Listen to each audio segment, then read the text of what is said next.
Saturday night is a good time to fight, yeah. Saturday night, there's gonna be a fight. Saturday night is a good time to fight, yeah.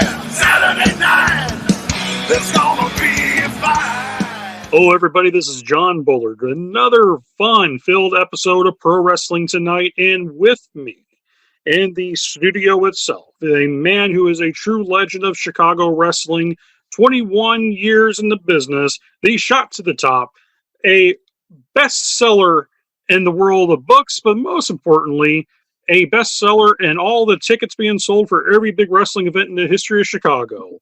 The one and only, the founder of the Chicago Connection, Mr. P.L. Myers. Mr. Bullard, once again, I commend you on your great hype of my accomplishments.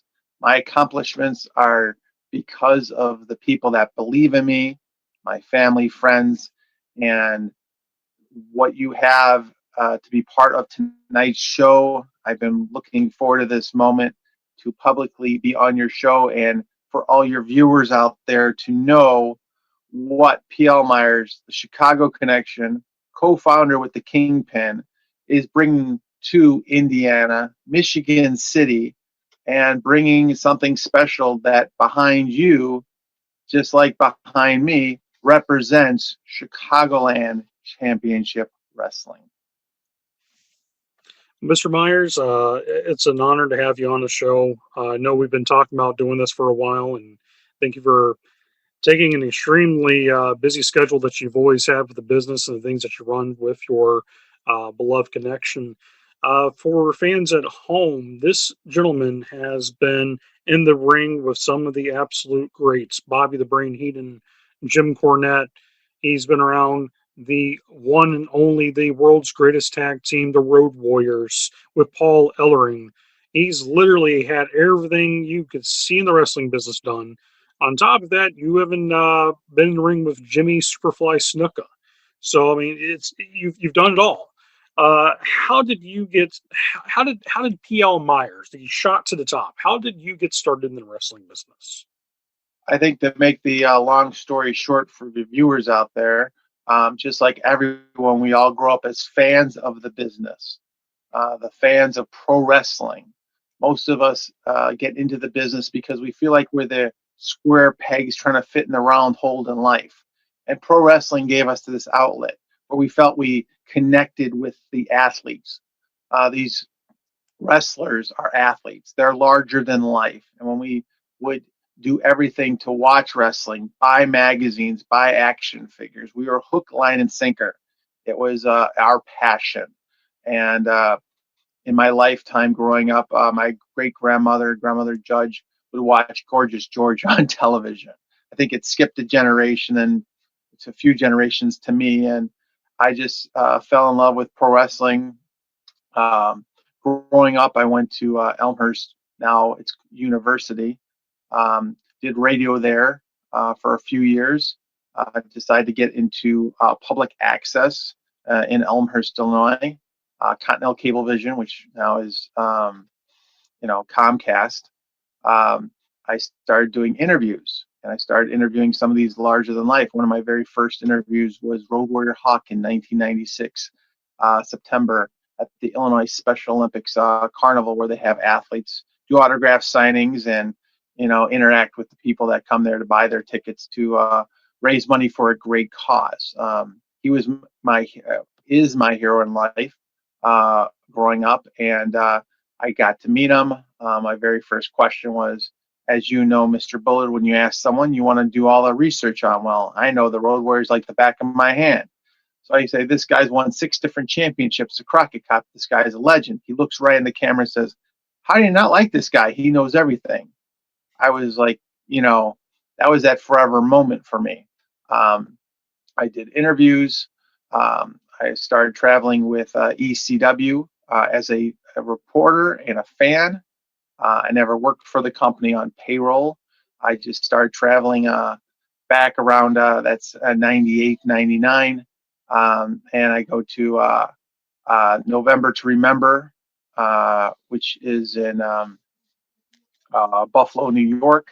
I basically get on a plane, get in my suit, take pictures ringside.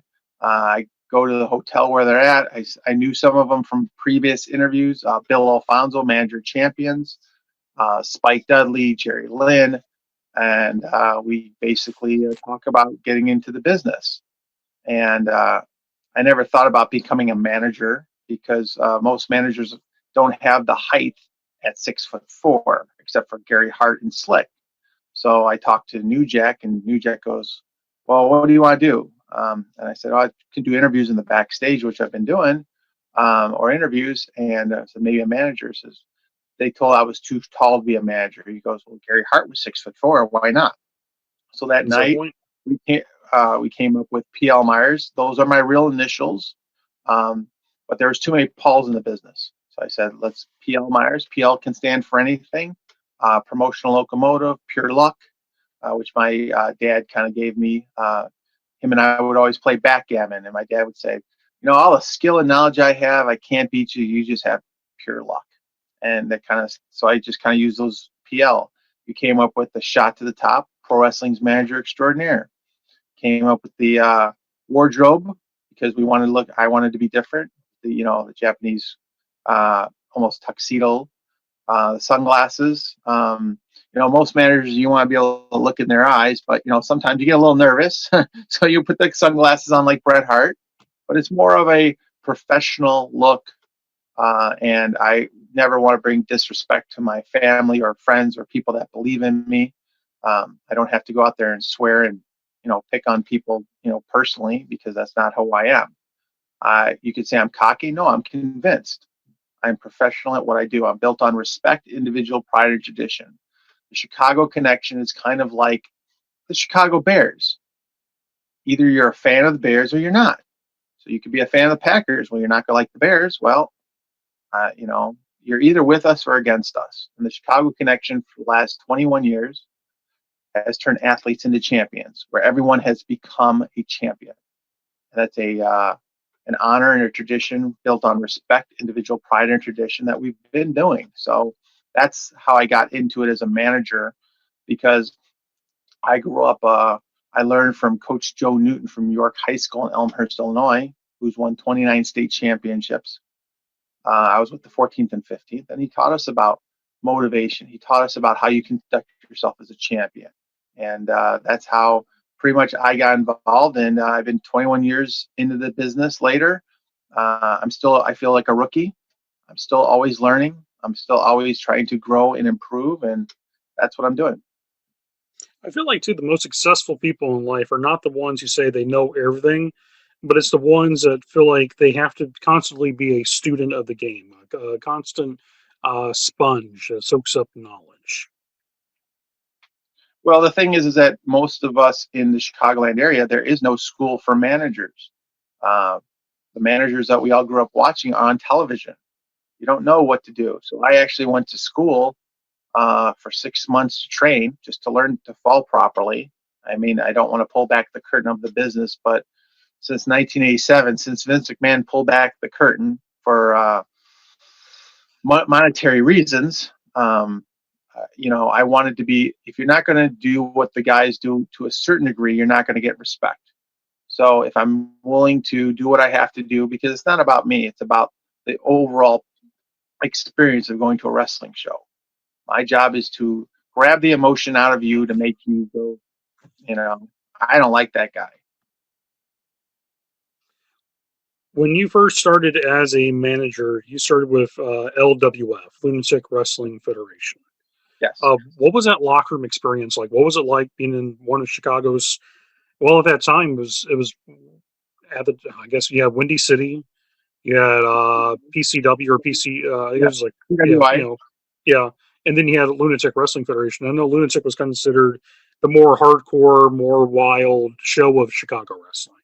It was the best way to explain it to your audience is that Windy City, which was founded by Sam DeCero, who is like the godfather, or I would say, the start of the beginning of the universe in Chicago. It's like the Big Bang Theory. The beginning of the life, the light appeared, and Sam DeCero started Windy City, which historically is legendary in Chicago. A lot of great talent has come out of Windy City, still represents wrestling in the Chicagoland area. Uh, PWI was kind of like the WCW, which was run by Sonny Rogers, who came from Windy City, along with a few other people. And LWF, run by Billy Wack, was I would say, the ECW of Chicago. I mean, different characters, a different environment, a different way of thinking, and it was a unique locker room. Some of the greatest talent from the independent scene that I saw. The straight up villains, a great tag team. Acid, the human highlight reel, who should have been signed by WWE a long time ago, WWF. Double M with the super kick, Braun the Lumberjack. You had Minnie Jones and Pledge Jones. Minnie Jones, now Cognito Jones, in Chicagoland Championship Wrestling. Yes, he is. Supreme. You had so many other ones. So many great talents to name. There's so many there. And that was just a unique locker room, a different vibe and a different atmosphere. And that was what I cling to because I was a fan of ECW, just the atmosphere. And it was the same thing. So when I worked there, I got the same feel if I worked for ECW. When you met the man who is now known as Cognito Jones, did you know right then and there that he was going to be part of your life as a member of the Chicago Connection? No, it's him and I were on two different levels of just where we were on the path in professional wrestling. Minnie Jones, now Cognito Jones. It's like, I think a lot of things, like your guests that you have on your show, when you pull back the curtain and you learn about the people's lives and you learn how they got there, you find a different respect. And Cognito Jones, I didn't know he had that much knowledge and passion as he does. And it's not that I didn't care. Most guys, when you go into locker rooms, unless you cling to certain people, you don't talk to a lot of the guys and you don't know what they think. And, and going back to the Chicagoland Championship Wrestling roster, so many guys on that roster I have so much respect for that I never knew before seeing them interviewed by you or seeing them at a show. So I think that was the same thing with Cognito Jones. And when him and I started talking, he said, "Hey, I'm going to go work for in Chicago POW," because I was working for PCW till they closed in December of 2014 with Ricky the Dragon Steamboat. And the reason why they closed was just because we've done it all and seen it all. I mean, 13 Dream Nights, some of the biggest crowds, more talent that you could ever think of. The greatest names on the planet came through our company. Some of the biggest crowds, almost 2,000 people at one Dream Night show. So we broke a glass ceilings that were done in the Chicagoland area. I mean, there have been big shows, but not based on your own locker room and one guy. And so when Cognito Jones, I was telling him I'm going to work for Jimmy Blaze, who I knew since day one, and PWI. I said, I'm going to do this. Hey, why don't you come and do this with me? I said, okay. So he worked there for about a year. And then opportunities, doors opened up, and it was time to put the band back together. And we came up with, okay, the Chicago Connection. It's a brand. It's a business. And we have the logo. We got the look. We got the business cards. We got everything you can think of, masks, the T-shirts, everything. And when him and I started talking, it was just a plan of larger than life. And it's a brand that we built, rebranded and built to bring into Chicagoland Championship Wrestling. And as you know, not to toot our own horn, because it's a team effort. It's not just one person. And we have people over at Power 4 TV who, both John Scotts, who love the Connection. We have great members of the Chicago Connection. I mean, our newest members are, Steve Arendt, who does play-by-play for Chicagoland. Yes, it does.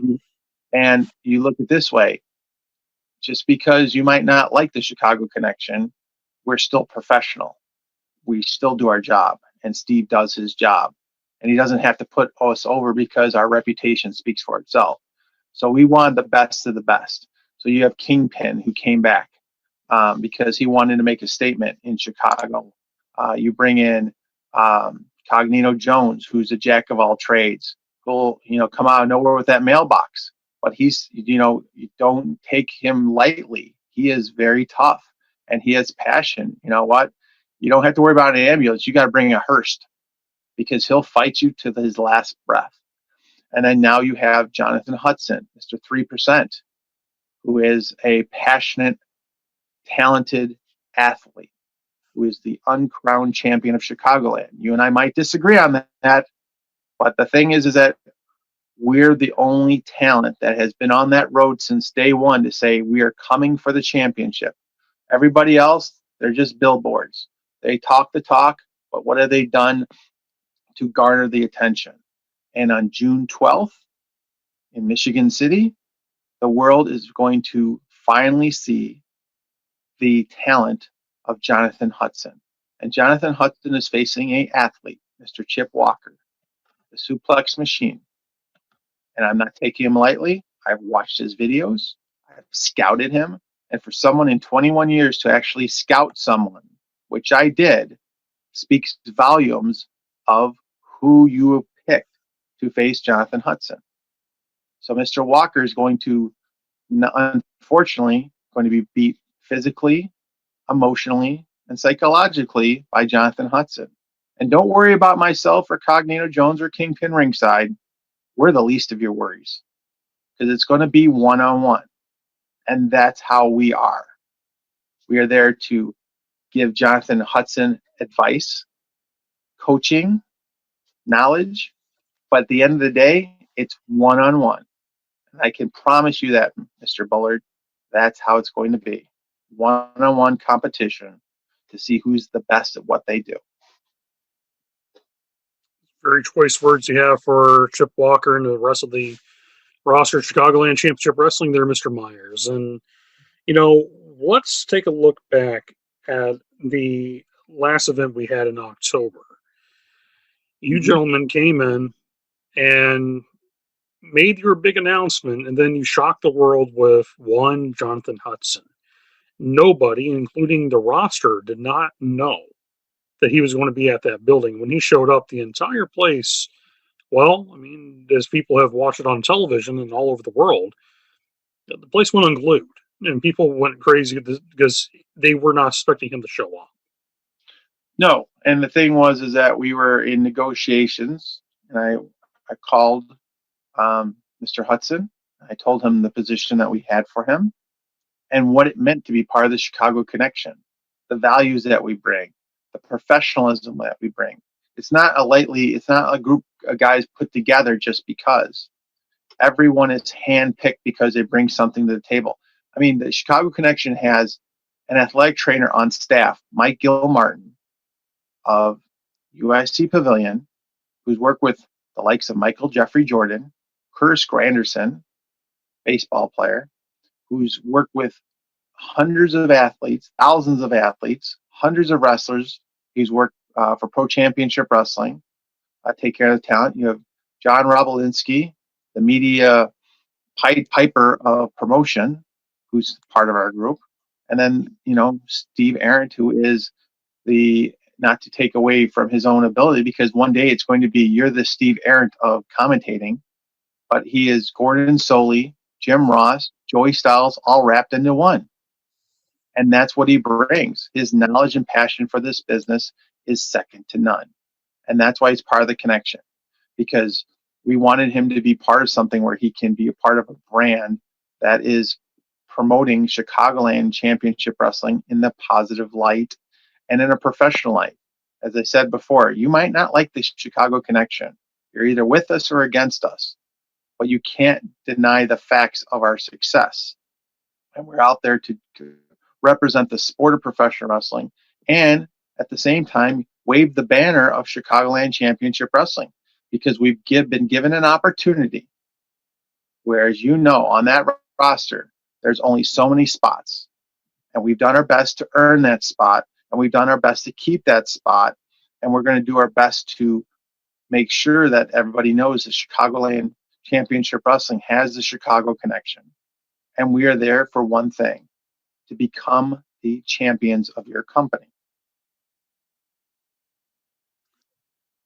So, with that all being said, with this show coming up on June 12th here in Michigan City, with John Hudson versus Chip Walker, which is a match that a lot of fans have been wanting to see. A lot of fans since October 3rd, since when John Hudson said, "I'm not wrestling tonight. You folks have to wait until June 12th to see what I'll do." Are you nervous over Mr. Hudson? I know he just had surgery not too long ago on a I guess it was a surgically repaired neck. And he said it was a minor issue, but still, your vertebrae is your vertebrae. I mean, that's got to be on your mind as not only as a manager but also as a personal friend of Mr. Hudson's. That I has to be dwelling in your mind. What is he really going to be under 10%? Ready for June 12th? knowing Jonathan Hudson in the ring and out of the ring, I know one thing. And again, we can agree to disagree with his passion. We can agree to disagree with his words he chooses from the heart sometimes and how he feels, because you can't change how someone feels. And sometimes how you feel is directed by different reasons in your own personal life. But the thing is that Mr. Hudson has a name that he's proud of, a family that has history. The Hudson brothers, musical group from the 70s. His dad, his mother, a great dancer from London. All these things that are on his shoulders, expectations of what he should be, how he should be, how he represents that name. I see him in the gym. I see his passion that he has, that fire and desire to be the very best, and the stumbling blocks that have been put in his way. I am there just to help move him out of the way. He doesn't need the Chicago connection. And the reason why I say that is when you take two people that don't need each other, but you bring them together for a common goal, a common purpose, they do things that no one expects because there's no egos involved. It's not about P.L. Myers. It's not about Jonathan Hudson, Cognito Jones, Steve Arendt, the Kingpin. It's about the collective unit, what we're going to do. It's like taking one straw or 100 straws. You can't break 100 straws with your bare hands. And that's what it is. It's the bond that we have. So am I worried about him? Just a tad, because anything can happen. Wrestling is a game of inches, as we know. One slip, one move, you can be injured for life. And that's the dangers about being a professional wrestler, as you know. But I know he is doing everything to be 110% ready for that show.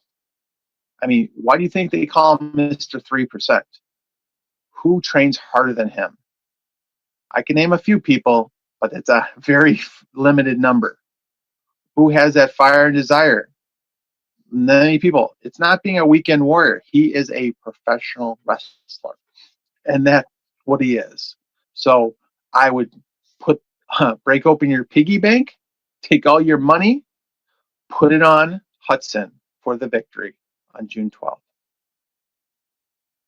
Oh, sounds like you're very confident in your man and making sure that he'll be the victor. I know that everybody will have their eyes on that match, and I definitely know that security will definitely be looking out for Mr. One Cognito Jones, because that is one thing that we definitely did not forget on October 3rd when he smashed a young security officer by the name of DJ in the head with a mailbox.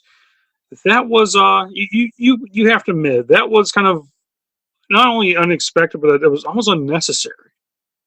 Well, sometimes there are things we have to do in life to make a point.